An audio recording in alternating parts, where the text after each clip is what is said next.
on Central Avenue.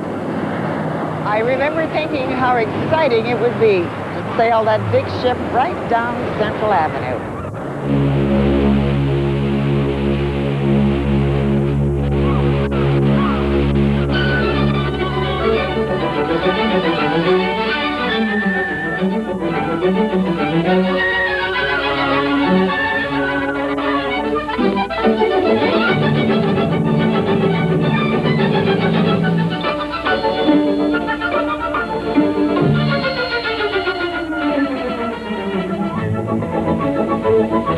That's what life on Central Avenue was like, a voyage filled with unlimited possibilities.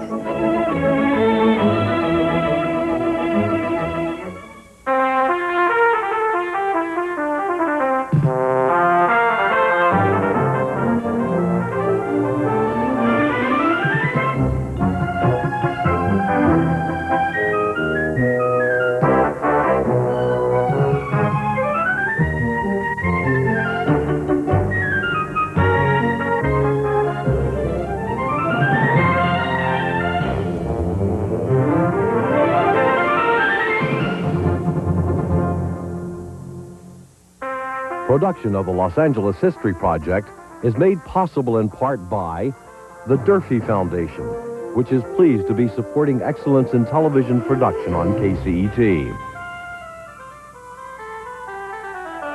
The Michael J. Connell Foundation. The California Community Foundation, dedicated to improving the quality of life in Southern California for 75 years. And the City of Los Angeles Cultural Affairs Department. Pauletta Fears, 78, moved to Central Avenue in 1911 and lived most of her life near there. Norman Houston, 66, was born one block off Central Avenue and lived there until he joined the Army in 1941. Verna Williams, 83, lived on Central Avenue from 1924 to 1949. There was a fire station on 14th Street and Central in the 1920s. I remember how the sight of its black firemen filled me with pride. They're gone now, along with the thriving community they served.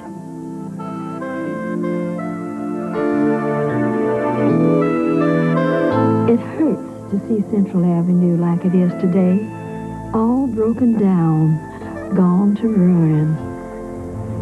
You know, in the 20s, Central Avenue was a beautiful community for blacks. We were all just like one big family, and it was fun. Every day after school, I'd drop into Estelle Ross's sweet shop, which stood right here on this corner.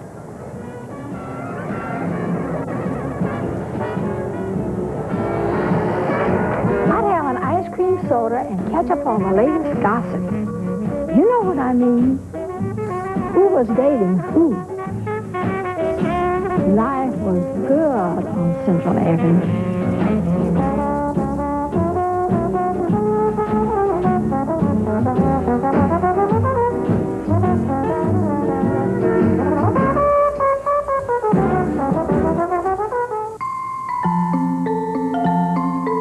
YMCA on East 28th Street off Central Avenue was a beehive of activities in the 1930s. I loved going there as a boy.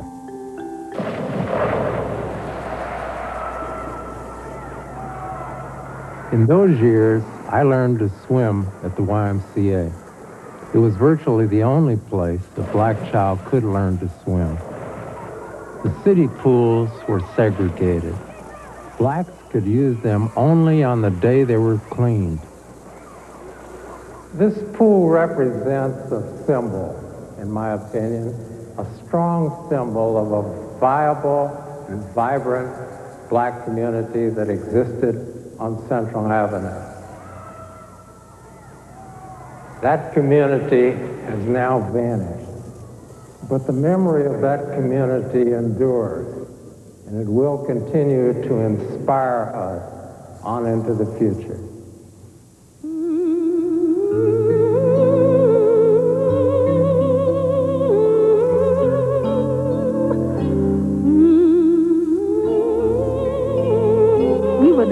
children of slaves, the children of sharecroppers. We came to escape the terrible conditions of life in the South.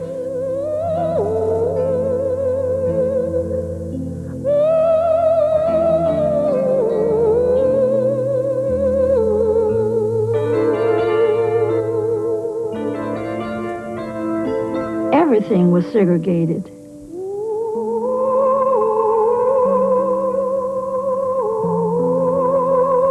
Hatred for us hung heavy in the air. You had no power if you were black. You couldn't vote or serve on a jury. You couldn't get credit at the bank. You couldn't buy life insurance. To own a home was an impossible dream. Come to Los Angeles, wrote relatives and neighbors who had fled the South. It's like being in heaven. Our family came to Los Angeles in 1922. We fled Texas because we feared for our lives. My father, you see, was a man of pride. He wouldn't say sir or mister to the whites who insisted on calling him boy.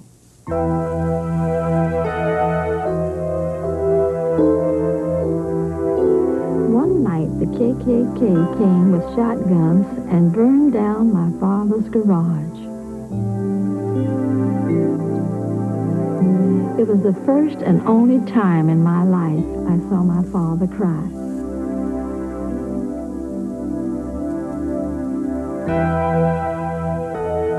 I knew the Klan could have done worse.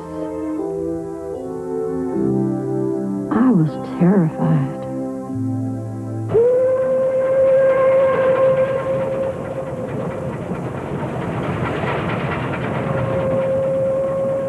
We flowed like a river across the land. Each mile we crossed took us closer to freedom. Board, little children, get on board, get on board, get on board. There is cheap and up and go, rich and poor there. We headed west. Our destination, Los Angeles. I hear the train coming from the curve, coming from the curve. She's losing all her steam and brake, spraying every. Between 1900 and 1930, the black population in Los Angeles soared from 7,000 to 38,000. Central Station, Los Angeles. Nearly all of us settled on or near Central Avenue. Truly we believed we had arrived in the promised land.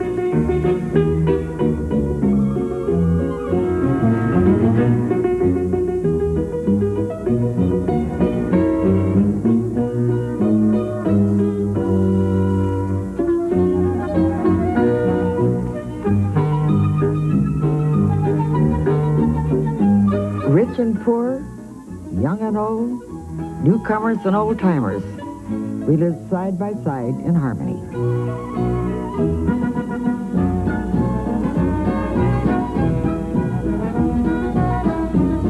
No one remained a stranger for long. Everybody knew each other, cared about each other. You felt as in your bones as a child. But to say it was heaven was really an exaggeration. Central Avenue, after all, was a ghetto. Ugly prejudice against blacks was the reality of life in Los Angeles. We were overcharged in white retail stores to discourage our patronage. I remember paying $2 for a pair of gloves that a white could buy for only 75 cents. Blacks were denied membership in lily white unions. We were excluded from many occupations and crafts. We were not even allowed to study nursing in the county's training schools. But work was plentiful, and almost any job was better than following a plow in the South. You might start at the bottom, but could rise to the top. Some of us entered the profession. Others managed to open their own businesses.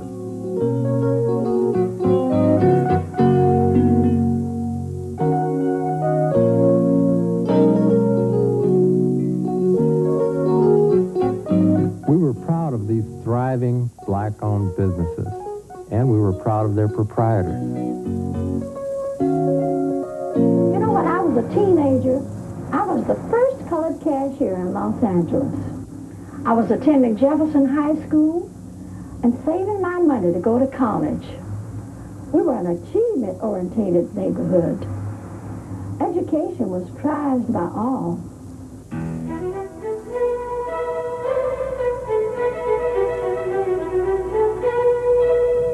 Education, not just for jobs, but for life. Life enriched by the arts, the social graces, the pleasures and refinements of culture. We aspired to all of this. Which reminds me of a proverb I learned in high school. It's what you do with what you know that makes you what you are.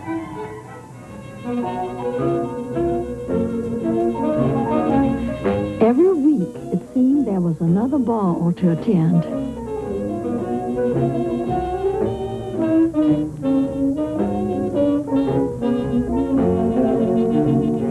I just loved gliding across the floor in a beautiful gown.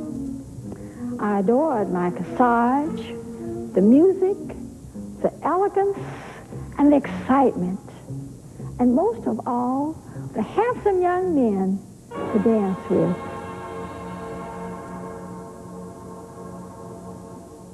There were social clubs all up and down Central Avenue. The E Pluribus Unum Club had its regular meeting last Tuesday evening at the home of Miss Aurora Slater. A delicious Chinese supper was served by the hostess. The Los Angeles Forum, a men's study and discussion group, met in the gym of the YMCA. The Forum was active in the fight against prejudice experienced by blacks in the city. Progress was made with the help of groups like the Forum. In 1918, USC graduated its first black woman dentist, Dr. Veda Somerville.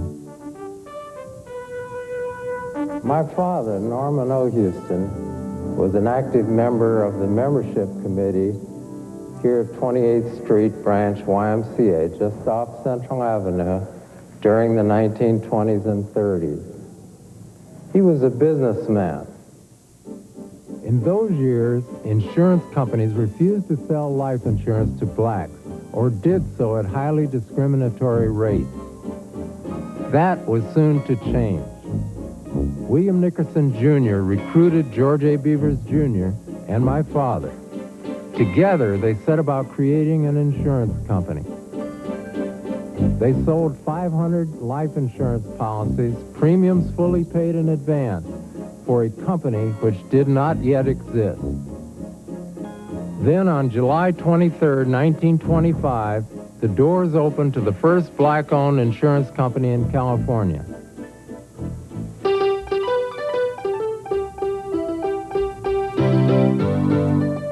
The company gave employment to dozens, then hundreds, of black men and women. The thriving commerce on Central Avenue made it possible for many of us to own our own homes. By 1930, 37% of black families in the Central Avenue area were homeowners, a figure which was unparalleled in any other city in the nation. Some of those fine homes still stand today. In 1921, my dad bought a lovely home on Central Avenue. He only paid $1,800 for it. And I still remember how he used to sing to me when I was a little girl. Hush, little baby, don't you cry. Papa's gonna sing you a lullaby. Is that lullaby won't cry?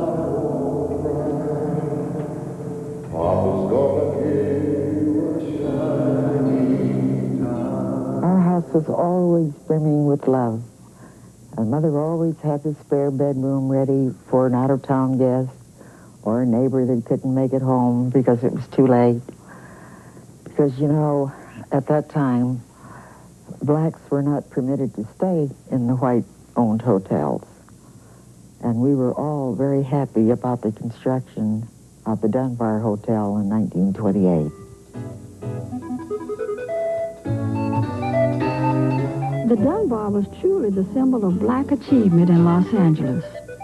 It offered 100 sleeping rooms on the second, third, and fourth floors, while the ground floor housed a pharmacy, barber shop, beauty parlor, and flower shop. Its lobby was tastefully furnished.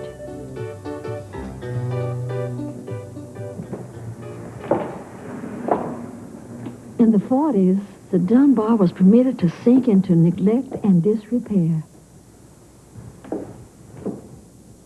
In those years, everybody who was anybody in black America was here. Like Duke Ellington, W.E.B. Du Bois, Bill Bojangles Robinson, Langston Hughes, Joe Louis, and Cab Calloway, king of Mr. Heidi, Heidi Ho.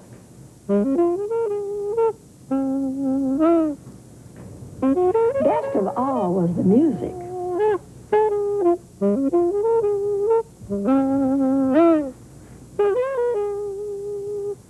There were dozens of jazz clubs up and down Central Avenue. The finest was the Club Alabama.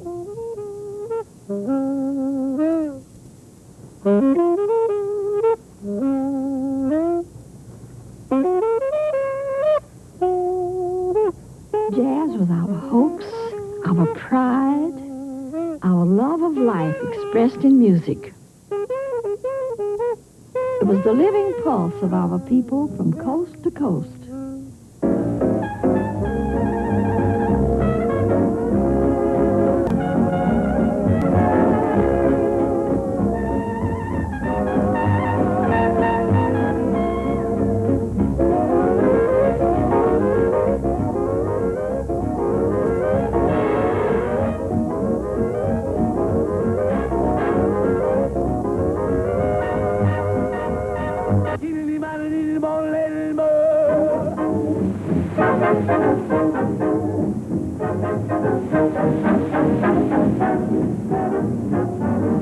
My mother didn't approve of nightclubs.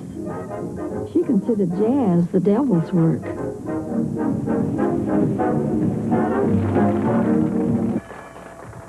On Sundays, she made certain I was in church. I am on the battlefield for my Lord. I am on the battlefield for my Lord. And I promised him that I would serve him till I die. I am on the battlefield for my Lord. I am on the battlefield for my Lord. I am on the battlefield for my Lord. And I promised him that I would serve him till Church was the center of our community. There we communed with all that was best and deepest in ourselves. I walked alone and idle. I was a sinner too. I heard a voice from heaven saying there is work to do. So I took the master's hand and I joined the Christian band. And I'm on the battlefield for my Lord. We left church refreshed, inspired, uplifted. This feeling would sustain us in our dealings with the white world outside Central Avenue. That world had always represented opportunity and danger. In the 40s, we would rush to become a part of it. But first, there would be tribulation and fire. The Great Depression devastated Black Los Angeles. We were the first to be fired and the last to receive city relief. You could see it on the faces of the people. Hunger, the loss of hope, despair. Suffering was compounded by massive migration, for against all reason, blacks poured into Los Angeles during the Depression. More than 40,000. There were so many. Community resources were overwhelmed. No one could cope. Central Avenue began to die.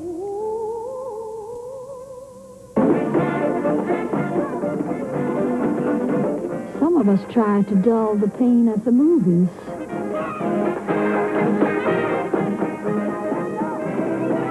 Entertainers like U.B. Blake helped us to forget our troubles.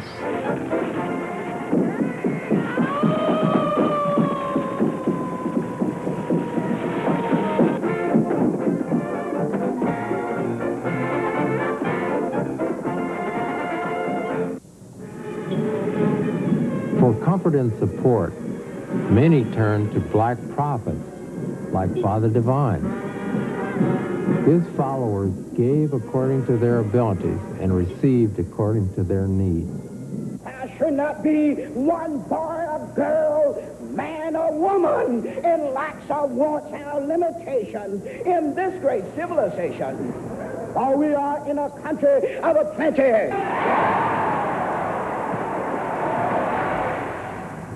Others, those who could still afford to, attempted to leave Central Avenue, to move into communities less crowded and blighted. But this was impossible. We had left the South to escape the KKK. Now, to our horror, we saw the Klan resurrected, parading on the streets of Los Angeles. Any black who attempted to move into a white neighborhood was threatened, often physically attacked. This brutal discrimination was backed by restrictive covenants, clauses in real estate contracts which prohibited the lease or sale of housing to blacks. It's important to recognize that there were black neighborhoods throughout Los Angeles and that each had an invisible wall around it. The dividing line between blacks and whites in the Central Avenue area was here at Slauson. Beyond this point, blacks simply could not move. This was an invisible wall, but a wall nevertheless. It would not come down until 1948. In 1941, my father built a house in a white neighborhood on 92nd Street. The seller agreed to ignore the restrictive covenant. When we moved in, a neighbor and a white real estate company brought suit against our family. They would leave little notes around. Nigger, get out, or you're not wanted. Go back to Africa. An eviction notice was issued. We were ordered to move. When we refused, we were put in jail like common criminals. I was just plain mad. My husband, in the service, went down on to West Virginia, and at the time that I was put in jail, he was fighting in New Guinea. We appealed, supported, it seemed, by the entire black community of Los Angeles, and by many whites as well.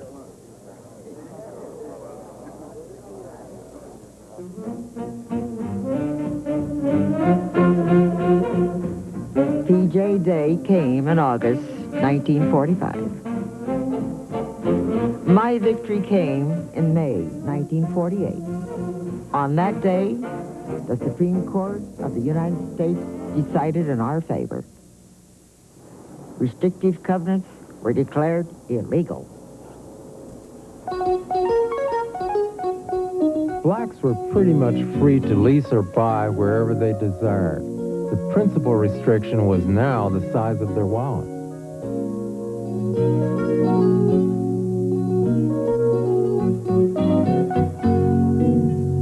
There was a surge of migration out of the Central Avenue area by affluent and middle-class blacks, eager to seek the good life elsewhere.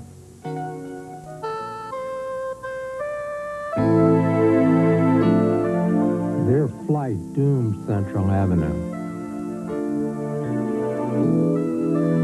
But integration has always been a two-edged sword. Acceptance into the mainstream was great, but it ruptured close-knit community ties. It was a heavy price to pay for success. I feel a definite sense of loss about the vanishing of Old Central Avenue. It was wonderful to grow up as a child here and to feel the sense of strong community, and I miss it.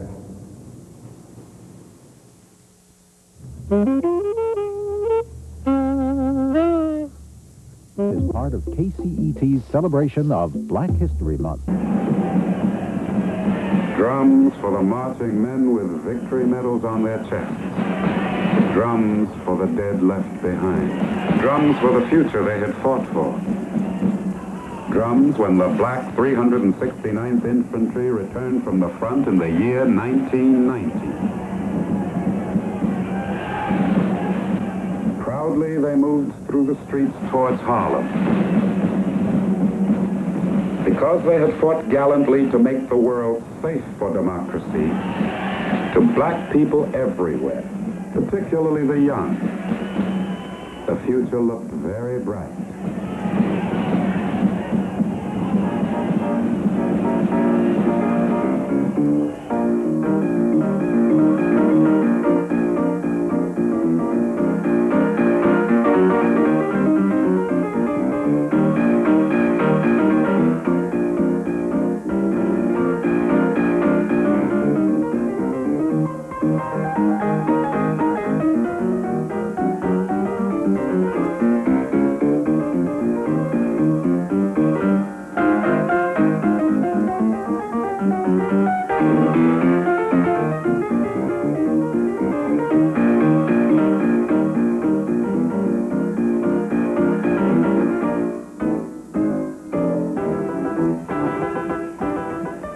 Harlem, 1920. A little more than 600 acres of land.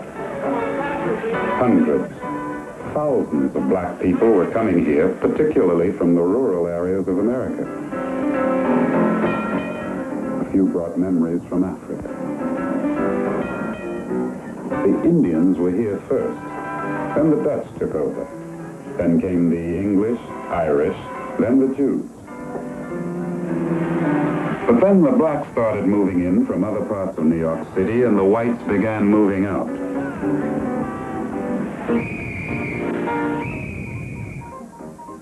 By the early 1920s, Harlem was mostly black. The remaining white residents, feeling threatened, began moving to other parts of the city. People began calling Harlem the capital of black America.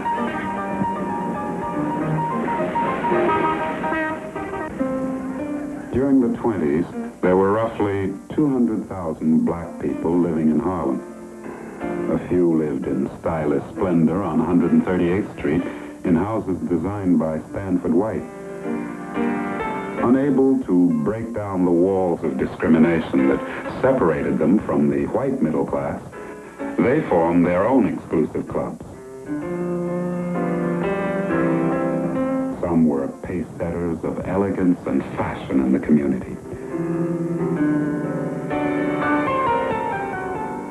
We actually had a millionairess in our midst. Her name was A'Lelia Walker. A'Lelia's elegance and high fashion were the talk of the entire city. She entertained royalty, high society, and the leading figures in the black community at her Harlem townhouse, and also at her palatial mansion at Irvington on the Hudson. But A'Lelia Walker was one in 10 million.